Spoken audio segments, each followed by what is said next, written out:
welcome back to the channel. So today we're going to look at modern boggles.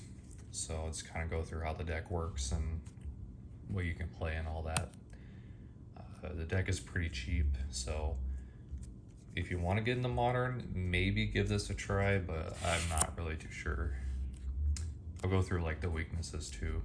So boggles is a lot like infect in a way where you just want like one of these creatures in your hand, and then you want like a bunch of like auras, in this case auras in your hand, and then for infect it'd be like pump spells, right, or protection spells. These guys already have hexproof, so you don't have to worry about that part. You just have to worry about like hand hate and then sweepers. So basically you just put a bunch of enchantments on these guys and then make them like, you know, a 15-15 or whatever, and then start killing your opponent. So that's basically the point of the deck.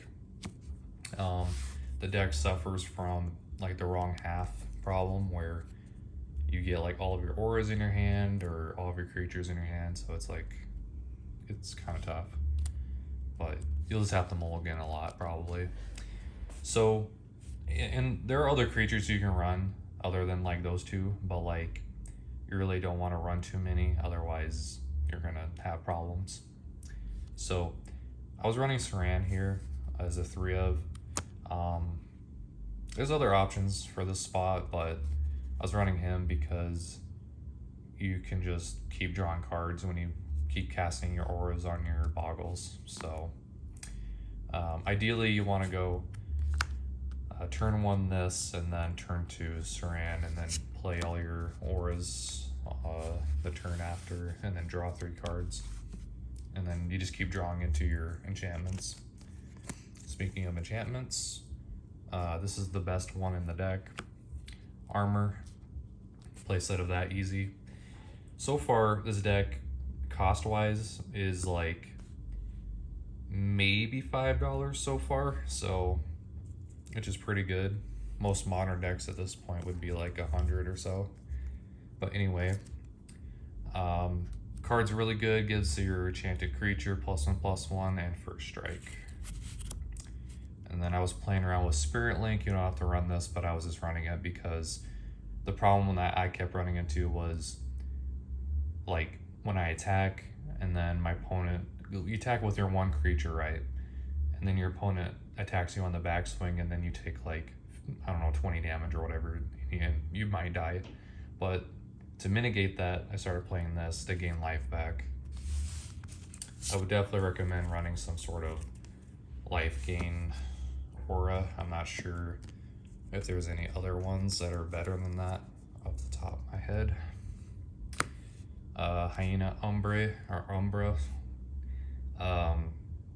Enchanted creature gets +1/+1 and has first strike and totem armor. So like if your creature was to die in combat or something, you can sack this and then get rid of it. Yeah, so it's pretty good. And then we have the green enchantments. Rancor, obviously very good. If your boggle creature dies, you just return this back to your hand. And then Audacity, which is basically Rancor, but instead you draw a card in case the creature dies. So that's those ones. And then we have the 2-mana stuff.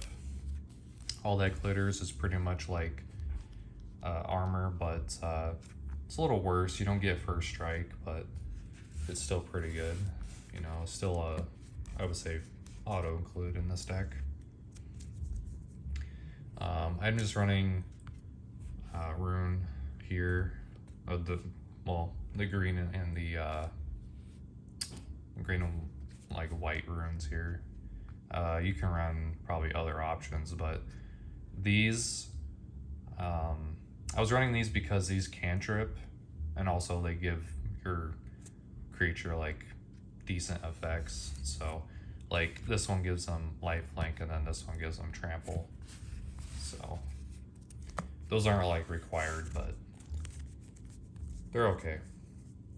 The last enchantment I was running was Banishing Light, just before permanents like Ensnaring Bridge, or stuff like that was actively like disrupting the game plan, played this. So it's okay. You can probably run some better options. And then the lands, I was playing a couple fetch lands, but I took them out. Razor Verge Thicket is okay. Is probably really good in this deck. I mean, it's a fast land and your mana curves out at about 3, so, well, it could be 2, I mean, depending on how you build it, but Fortified Village is horrible, but I mean, didn't have any shock lands on hand, and then some forest and some plains. So most of the most expensive part of the deck is probably going to be your mana base. That's how it is for a lot of modern decks. So I would say for this deck, for like a good mana base, you probably want 4 fetch lands, and then 4 shock lands probably, and then the fast lands, and then you should probably be okay with like running some, some basics as well with this deck. But other than that, I mean, you probably make this deck for under probably $50. And then sideboard is like, you're gonna want the white ley line, the one that prevents you from getting targeted from like Thoughtseize and stuff. Excuse me, Thoughtseize and stuff. And then you're gonna want anything else that just kind of like buys you a little bit of time from like hateful enchantment removal and stuff. So, because one of the problematic cards is Force of Vigor and stuff like that. So getting like cards that kind of get around that is probably what I would aim to do. And yeah,